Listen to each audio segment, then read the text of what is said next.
ಇನ್ನು ಕೇಂದ್ರದ ವಿರುದ್ಧ ಕಾಂಗ್ರೆಸ್ನ ತೆರಿಗೆ ಯುದ್ಧ ಮುಂದುವರೆದಿದೆ.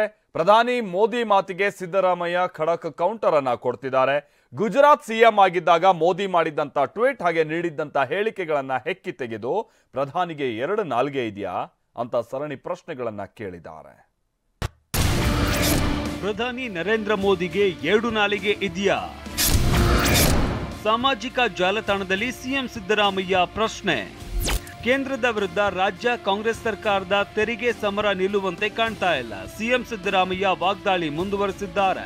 ಸಾಮಾಜಿಕ ಜಾಲತಾಣ ಎಕ್ಸ್ ನಲ್ಲಿ ಸರಣಿ ಪೋಸ್ಟ್ಗಳನ್ನ ಮಾಡಿ ಪ್ರಧಾನಿ ಮೋದಿ ವಿರುದ್ಧ ಟೀಕಾ ಪ್ರಹಾರ ನಡೆಸಿದ್ದಾರೆ.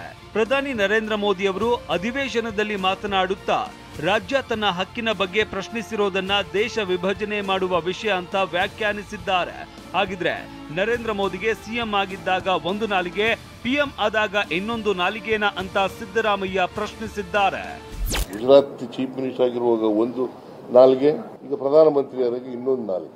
ನೀವು ಪೋಷಕರಾಗಲು ಕಾಯುತ್ತಿದ್ದೀರಾ? ಚಿಂತಿಸದಿರಿ. ಓಯಾಸಿಸ್ ಫರ್ಟಿಲಿಟಿ 90,000 ದಂಪತಿಗಳ ಜೀವನದಲ್ಲಿ ಸಂತೋಷವನ್ನು ತಂದಿದೆ. 7825893601ಗೆ ಕರೆ ಮಾಡಿ. ಅತ್ಯದ್ಭುತ ರಿಯಾಯಿತಿ ಪಡೆಯಿರಿ ಹಾಗೂ ಎಲ್ಲರಿಗೂ ಗುಡ್ ನ್ಯೂಸ್ ಕೊಡಿ. ಗುಜರಾತ್ ಭಿಕ್ಷೆ ಬೇಡುವ ರಾಜ್ಯವೇ ಎಂದಿದ್ದ ಮೋದಿ. ಮೋದಿ ಗುಜರಾತಿನ ಮುಖ್ಯಮಂತ್ರಿಯಾಗಿದ್ದಾಗ ಗುಜರಾತ್ ರಾಜ್ಯಕ್ಕೆ ಸಾಕಷ್ಟು ಅನುದಾನ ಹಂಚಿಕೆ ಆಗ್ತಾ ಇಲ್ಲ ಅಂತ ಅಂದಿನ ಕೇಂದ್ರ ಸರ್ಕಾರವನ್ನ ಪ್ರಶ್ನಿಸಿದ್ರು. 60,000 ಕೋಟಿ ತೆರಿಗೆ ನೀಡುವ ಗುಜರಾತ್ ರಾಜ್ಯಕ್ಕೆ ಅನುದಾನ ಮರಳಿ ಬರ್ತಾ ಇಲ್ಲ. ಗುಜರಾತ್ ಭಿಕ್ಷೆ ಬೇಡುವ ರಾಜ್ಯವೇ ಅಥವಾ ನಾವು ಭಿಕ್ಷುಕರೇ? ನಾವು ದೆಹಲಿಯಲ್ಲಿ ಇರುವವರ ಕರುಣೆಯ ಮೇಲೆ ಬದುಕಬೇಕೇ ಅಂತ ಟ್ವೀಟ್ ಮಾಡಿದ್ರು. ಅಲ್ಲದೆ 2008ರಲ್ಲಿ ವಡೋದರಾದಲ್ಲಿ ನಡೆದ ಕಾರ್ಯಕ್ರಮವೊಂದರಲ್ಲಿ ಗುಜರಾತ್ ರಾಜ್ಯ 40,000 ಕೋಟಿ ತೆರಿಗೆ ನೀಡಿದ್ರು. ಕೇಂದ್ರದಿಂದ ಕೇವಲ 2.5ರಷ್ಟು ಅನುದಾನ ಬರ್ತಾ ಇದೆ.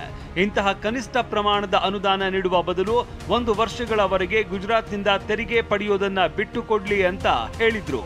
ಮೋದಿಯವರು ಗುಜರಾತ್ ಮುಖ್ಯಮಂತ್ರಿಯಾಗಿದ್ದಾಗ ತೆರಿಗೆ ಹಂಚಿಕೆ ಬಗ್ಗೆ ಹೇಳಿರುವ ಮಾತಿಗೂ ಪ್ರಧಾನಿಯಾಗಿ ಈಗ ಮಾತನಾಡ್ತಾ ಇರುವ ಮೋದಿಯವರಿಗೂ 2 ನಾಲಿಗೆ ಇದೆಯಾ ಅಂತ ಸಿದ್ದರಾಮಯ್ಯ ಖಾರವಾಗಿ ಪ್ರಶ್ನಿಸಿದ್ದಾರೆ. ಕರ್ನಾಟಕದಿಂದ 4,30,000 ಕೋಟಿ ತೆರಿಗೆ ಕೇಂದ್ರಕ್ಕೆ ಹೋಗಿದೆ. ಆದ್ರೆ ನಮಗೆ 52,257 ಕೋಟಿ ಮಾತ್ರ ರಾಜ್ಯಕ್ಕೆ ಮರಳಿ ಬರುತ್ತದೆ. ಅಂದ್ರೆ 100 ರೂಪಾಯಿನಲ್ಲಿ ಕೇವಲ 13 ರೂಪಾಯಿ ರಾಜ್ಯಕ್ಕೆ ಬರ್ತಾ ಇದೆ. ಈ ಅನ್ಯಾಯವನ್ನ ನಾವು ಪ್ರಶ್ನಿಸೋದು ತಪ್ಪ ಅಂತ ಸಿದ್ದರಾಮಯ್ಯ ಹರಿಹಾಯ್ದಿದ್ದಾರೆ. ಒಟ್ನಲ್ಲಿ ಕೇಂದ್ರ ನಮಗೆ ಅನ್ಯಾಯ ಮಾಡಿದೆ ಅಂತ ರಾಜ್ಯ ಸರ್ಕಾರ ಹೇಳ್ತಾ ಇದ್ರೆ ಬಿಜೆಪಿ ನಾಯಕರು ತಮ್ಮದೇ ಅಂಕಿ ಅಂಶಗಳನ್ನ ಮುಂದಿಟ್ಟು ಕಾಂಗ್ರೆಸ್ಗೆ ಕೌಂಟರ್ ಕೊಡ್ತಿದ್ದಾರೆ. Bureau report, TV9.